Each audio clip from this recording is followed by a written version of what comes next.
You awaken to the crackling of the sun. As your eyes adjust to its light, you see the birds flying by. The trees stand strong in the distance. You look to your friend on your left. They are still asleep. You look to your other friend on your right. They are awake and looking at the scenery. You continue to watch the goings-on of the world, just as you have every day for your entire life. You are content and comfortable in your understanding of the world. All is as it should be. Days fade together into weeks. Weeks turn into months, and they into years. Until one day you awaken to find you are tremendously sore. For the first time in your entire life, your arms are by your sides. You laboriously rub your indented wrists with your atrophied hands. Confusion and panic run through your mind as you wonder, what is going on? The crackling of the sun reassures you as you look up and see the birds and trees. Everything is still as it should be. But something is different. Something just isn't right. As you turn to look at your friends, you realize that you can look at them more clearly than before. They too are atrophied, their wrists tied, and their field of vision thus restricted. You are seeing the world in a way that you never have before. New angles and perspectives have become open to you. As you turn further, there is a blinding light. "The sun!" you exclaim, shielding your eyes from its searing rays. As your eyes adjust, you see something strange. You are not looking at the sun, but at a roaring fire. Its crackling no longer reassures you. The world has been turned upside down to you. With great effort and pain, you make your way towards the fire. Everything in your being tells you to stop, but your desire for the truth burns hotter than your need for rest. As you make your way closer to the fire, you are overwhelmed with a sense of betrayal. In front of the fire, you see men holding up shapes of trees and birds, casting a shadow on the wall being observed by your friends. That which you thought was the world was nothing but shadows all along. They ignore you as they continue to cast their lies. As you keep making your way to the fire, you spot what seems to be an opening. It is dark on the other side, but your curiosity urges you forward. The world as you have known it is a lie, and nothing is as it should be. You persevere through the cries of your aching joints and atrophied limbs to the opening of the cave. As you look up, you see a gentle silver disk in the sky. At last, the sun, you think to yourself, before collapsing into a heap on the soft soil beneath you. Hardly any time seems to pass before you notice the heat. It is not as intense as the tongues of light that came off the fire, but it is warmer than you are used to. You stir, and the blinding light hits your eyes. Even as they are closed, the pain is unbearable. You scream. As the day wears on, your eyes adjust to the light, so long as you keep them closed. You are too afraid to open them. The intensity of what must be the sun's light is greater than anything you have ever experienced.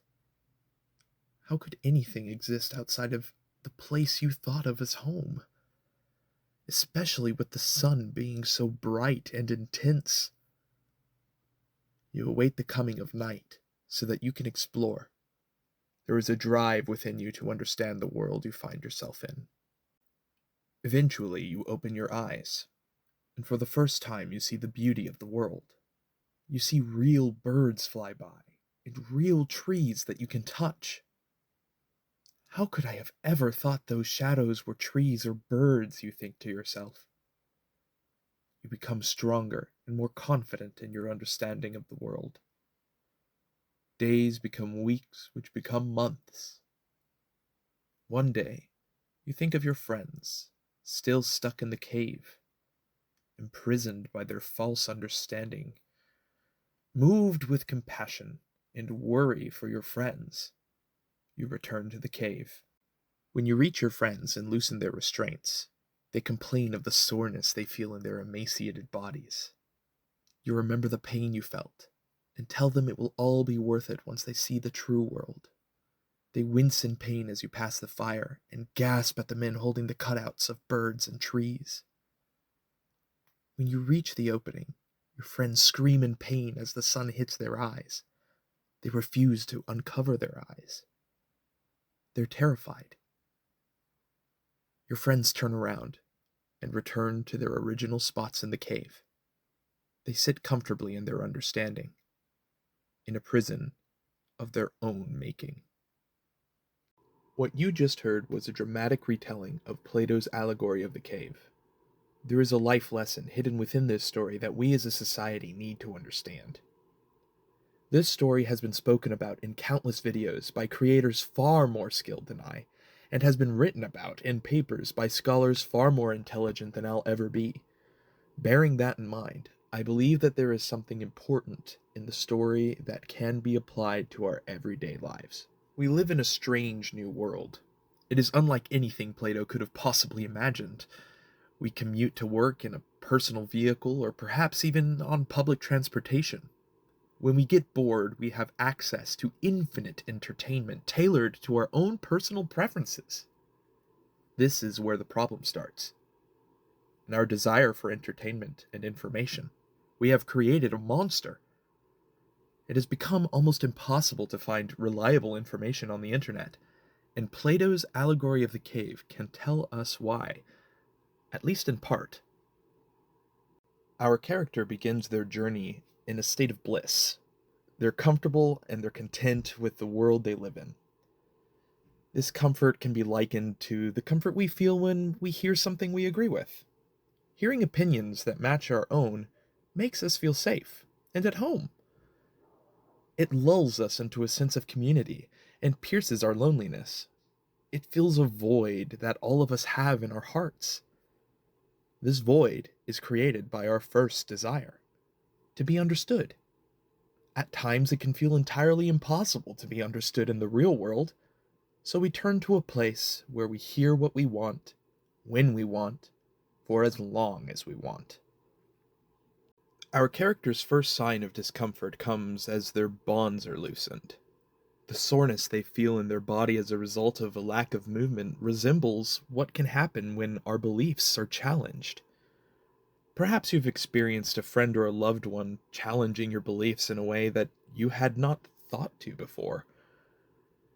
There are numerous ways one could respond to this, but perhaps there are a couple that are more likely than most possibilities. The first of these outcomes, and perhaps the most likely, is that you become defensive of your views. And why wouldn't you, after all? If one was using their views as an avenue for community, their views would be much more to them than just an opinion. It would be their very identity. The person who responds to a challenge on their views this way will likely never change their mind. They're like our character's friends who choose to stay in the cave. They choose to stay in their cave with the comfort of knowing that they are right. The second outcome is far more productive. To listen. This is far easier said than done, though. In order to truly evaluate an idea against our own, we must be willing to accept that we could be wrong. Being wrong hurts, especially if we've wrapped our very identity into our opinions, which, to clarify, everyone does this. Dr. Brenda J. Allen, an accomplished academic and professor emerita at the University of Colorado, Denver, wrote a fantastic book published in 2023 entitled Difference Matters: Communicating Social Identity. In it, she explores how our experiences of the world affect everything about us, from how we expect another person to look, to how we choose to communicate with a person. She writes, quote, "We don't know we have assumed something until an experience challenges us," end quote. When we listen to an opposing opinion, we open ourselves up to discomfort. This can be terrifying in a core-rattling way. But there is a way to get used to the idea of being wrong. In all of Plato's early dialogues, we see Socrates in various situations, acting as a teacher to those around him. In these scenarios, Socrates is always asking questions. He seldom presents his own opinion about things. Rather, he listens to what others present to him. He always finds some hole or some new angle from which to attack a position. And, in the end of these stories, Socrates is often exactly where he started, not knowing the correct answer. And therein lies our solution. In order to pursue the way of the philosopher, or in other words, to be okay with being wrong and searching for the truth anyway, you must be willing to simply not know some things. Sor Juana Ines de la Cruz, a Mexican philosopher and nun from the 17th century, wrote, quote, "A proof is found for everything, a reason on which to base it, and nothing has good reason, since there is reason for so much." End quote. In this sentence, Sor Juana captures the spirit of philosophy, indeed of all Western sciences.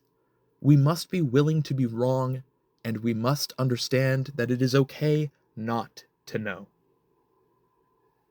And so I ask you, dear viewer, will you accept this call to understanding? Will you join me in exploring what lies outside of our cave? Come with me, and I will do my best to present you with good, cited, and educational philosophy content. Recently, a YouTuber who I admire very much, who has a channel called Atunche Films, called for those who are willing to cite their sources and provide reliable information to join the fray, and to try to add some well-cited and sourced information to this platform. I appreciate your watching this video very much. A lot of work went into this project, and I look forward to creating more informational content for you. If you liked the video, please like and subscribe.